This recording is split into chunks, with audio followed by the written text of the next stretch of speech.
Nichukue fursa hii kwanza kupongeza serikali ya Japani kwa waliko walitupatia katika ziara hii, lakini nipongeze Mheshimiwa Waziri mwenye dhamana ya mazingira wa Japan ambaye ameweza kunialika leo na tumeweza kusaini mkataba wa makubaliano wa mashirikiano kati ya serikali zetu mbili kupitia wizara zetu mbili kwenye eneo la biashara kabu. Kwa hiyo hii joint credit mechanism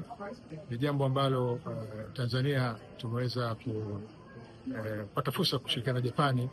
kwa mara ya kwanza. Itaweza nchi yetu kufaidika kwa mambo mbalimbali. Moja katika mambo ya msingi ni jinsi ambavyo tunaweza tukaimarisha mfumo wetu wa usimamizi wa biashara ya carbon kwa ujumla wake, hususan katika kuandaa registry ambayo itakuwa inatumika kuweza kusajili miradi ya kaboni yote nchini pamoja na kuiunganisha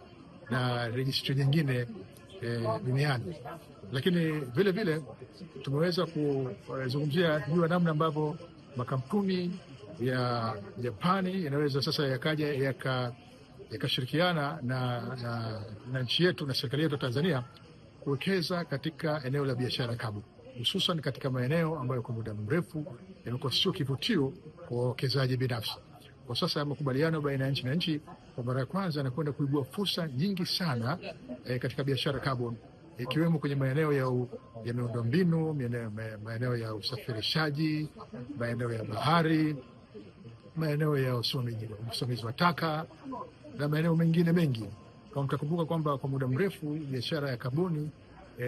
ilikuwa ikifanyika, lakini taifa letu lilikuwa likifanyika kwa kutosha, kwa sababu kwanza maeneo ambayo yalikuwa yamejikita zaidi kwa wawekezaji ni maeneo yalikuwa ni ya misitu zaidi,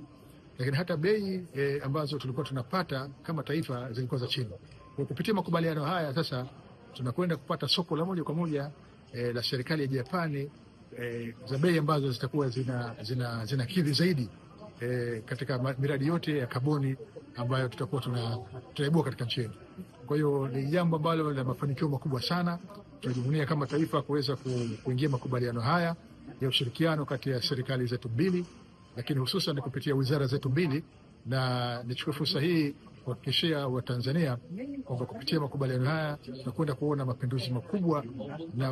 kwenye eneo la biashara, usimamizi wa biashara carbon, na faida kubwa na mchango wa biashara carbon kwenye pato la taifa unaongezeka. Lakini pia fursa nyingine katika kutumia fursa mbalimbali za kifedha kuweza kupata fedha katika eneo la mifuko mbalimbali ya mazingira duniani itakayosaidia kuweza kuchangia katika maendeleo ya nchi yetu.